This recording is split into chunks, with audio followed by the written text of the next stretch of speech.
Work continues apace on the Seacock Removal project.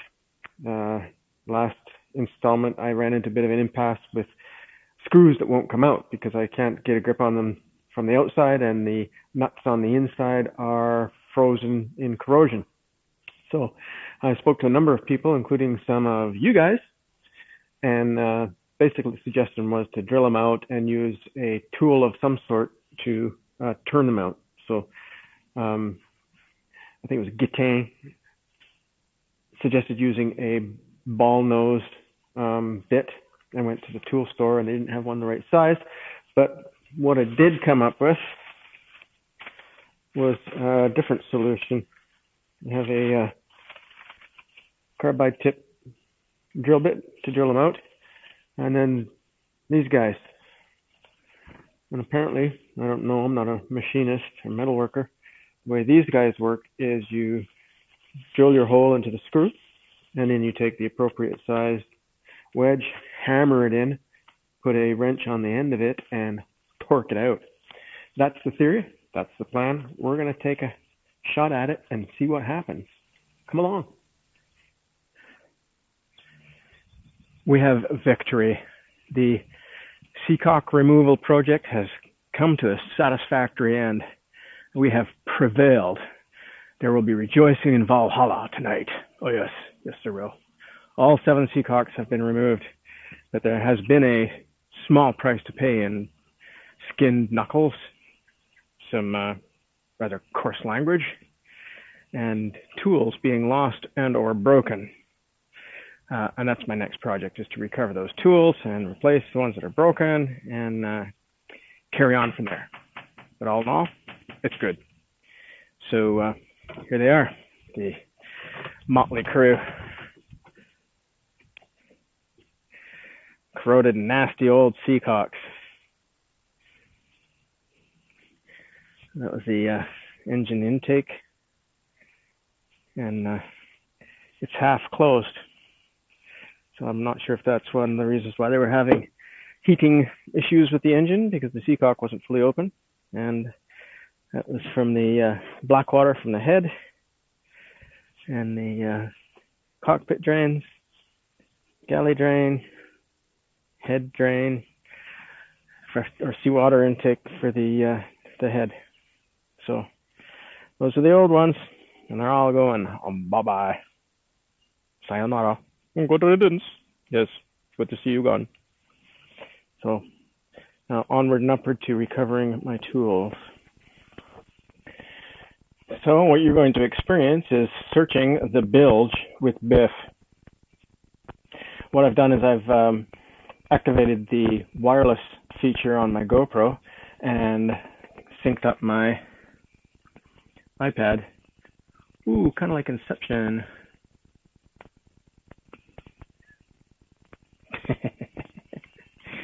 So now I can stuff my GoPro into the bilge and view it on my iPad. Let's see how it works, shall we? So this is where the Seacocks used to be. That's daylight coming through there. And down here is where my wrench went. It's under the floor pan, and I cannot see my wrenches. So I'm going to stuff my GoPro.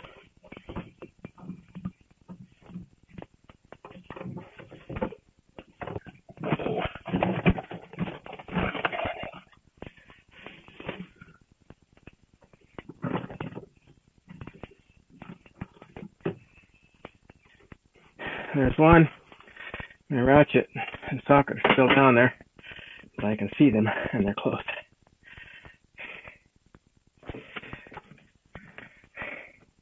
There's the other one. A little dirtier, a little wetter, and that's the tool that did it. Big knob of a magnet on the end of that thing, and telescoping arm. I gotta get me one of these. Oh yeah, that is super, super handy. Okay. Next. Well, I thought I'd give a little explanation on how I got these bad boys out all by myself. And it was a combination of tools. I This morning I went out and bought some a screw extractor kit. This is what it looks like. I think I showed you this earlier. And this is the piece that works for the size of screws that I have. So I think the idea is, and maybe I'm not correct here, but you drill out the screw head itself, you bash this thing into the hole that you just drilled, and then you turn it, and there's some little fluted edges that dig into the metal because you've got a round hole and a square peg, and put a wrench on the end that's square there, turn them out. For some of them, worked just fine. I drilled the screw head off, jammed the tool in there, gave it a good twist, and it just broke. And that left me able to punch the thing in. The challenging one was this one, where you can see the remains of an easy out tool that broke off. Now everybody's telling me an easy out shouldn't break. They're made of the toughest steel, but there's the proof right there. So what I did was I went inside and I used my angle grinder with a cutting disc on it and cut that bad boy off. I had enough room, fortunately, for the angle grinder to get in there. You know, in cramped spaces, the tool is big, and but there was enough room, and I was able to get that out without damaging the fiberglass or without creating too much of a mess. So I'm very glad that that one came out. So this is my angle grinder with a cutting wheel on it, and there's my hand for scale. And in a tight little space, I actually spun the handle out and manhandled it into a tiny little space in the head to cut that bolt. That did the job, so I'm grateful for that.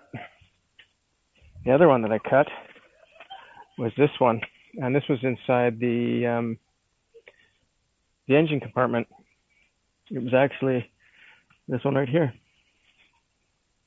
And I bought a premium carbide tip drill bit to drill these things. And the first two screws, the drill bit went through them like a hot knife through butter. This one, I got about, quarter, an eighth of an inch into it, and it just wouldn't drill anymore. It just killed it. So I'm not sure why. It's supposed to be like a super duper drill, and it just didn't. So anyway, then I put an X mark with my Dremel. I had a Dremel with a cutting disc on it, and I put an X in that, and I slammed my little tool into that, and it didn't work. So then I went inside and I used the cutting tool on the Dremel. I just cut it off because the Dremel tool is only small. I'll show you in a second. Dremel tool, and that tiny little disc there was able to cut through the nut on my through hull. Anyways, that's the way that I got them out all by myself without any help, just the aid of mechanical devices. So good day, victory day. Yes, a red letter day. And we will move on to other projects. I have to create backing plates for the triangle flanges for the new ones. I think I'm going to have to router these out a little bit better. I did a test. The through hulls, and they seem to be offset, and I think it's because the old backing plates are offset, but we'll see. We'll work that one out. But today I have something else in mind that I want to do. Come and have a look. Apart from working on the Seacocks, trying to get them out, I've spent intervening moments continuing to work on my teak. So the other day I thought it would be a good time to test fit the boomkin beams, those guys over there. And then I realized, well, you know what?